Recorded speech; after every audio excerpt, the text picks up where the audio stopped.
letter calling on the House Oversight Committee to investigate these allegations. So joining us now are two of the authors of that letter, Lois Frankel, U.S. Representative from Florida, and Brenda Lawrence, U.S. Representative from Michigan. Thank you for joining us. Congresswoman Frankel, I want to start with you. The obvious question: why is this letter even needed? We've seen similar accusations recently that have been more than enough to end numerous careers in Washington.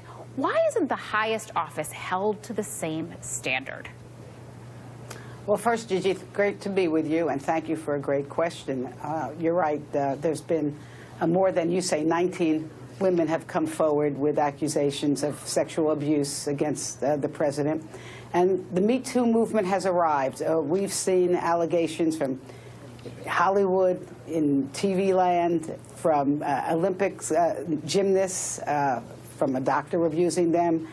And the message has to be, no man or woman is above the law. And so our women's working group, along with many of the men in our caucus, sent a letter to the Oversight Committee asking that they investigate these allegations.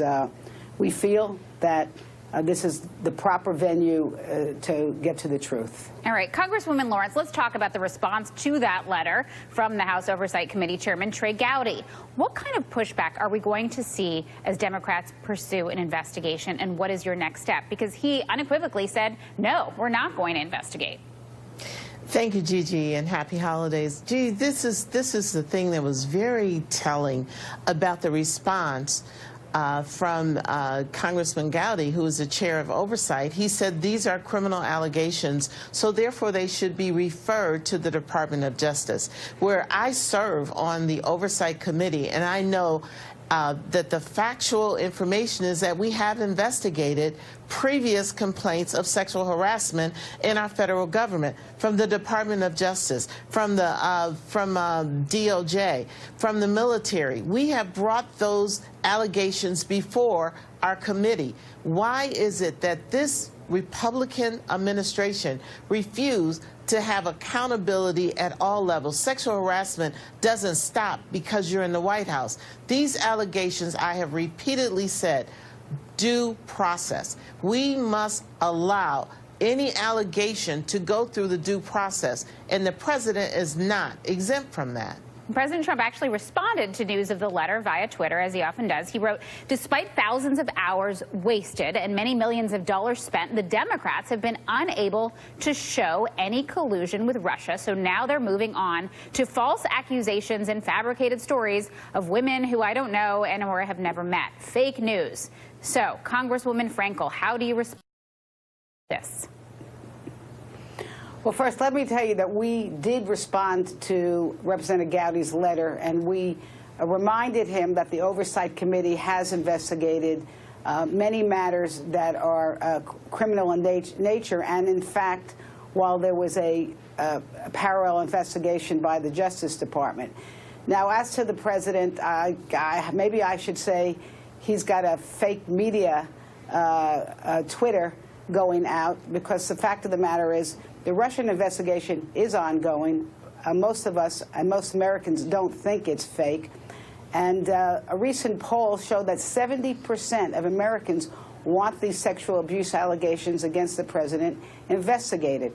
How do we expect, when we know sexual harassment and abuse is going on, hotel maids are subjected to this, waitresses in restaurants, we've seen it in the military.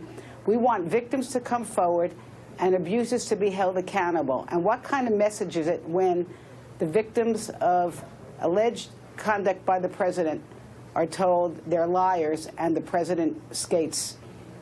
But here's the thing, this is nothing new. If we look back to before the election and, of course, that infamous Access Hollywood tape, many of these accusations have really been in the air for a long time, and the American people knew about them and elected Trump anyway. So how do we reconcile that, and why wait until now to pursue this investigation? Gigi, I want to say that Alabama just happened, and we had allegations after allegations of complaints of sexual harassment, sexual abuse to a person that was held accountable in the election. This is a watershed moment. This is the Me Too movement. It is now. And we are having pressure from the public, from our constituents to say, we need to set up zero tolerance in this country and establish a process for women to be able to come forward. The second leg of this letter of investigation is that we can move forward and in Congress create a process that's transparent, that has the ability for a person to have due process and then accountability. And we have come together in the Democratic caucus and said we should make sure that every woman that works on the Hill will have all of those things, to have the ability to have to be anonymous if they choose, to have transparency, to have due process for those who are accused, and then accountability when there is a finding. And so we are not going to be silent on this issue. We are going to move forward.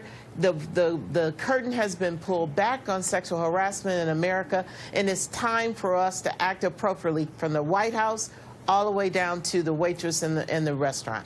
Yeah, we're seeing changes on the Hill every minute as we speak. Representatives Lois Frankel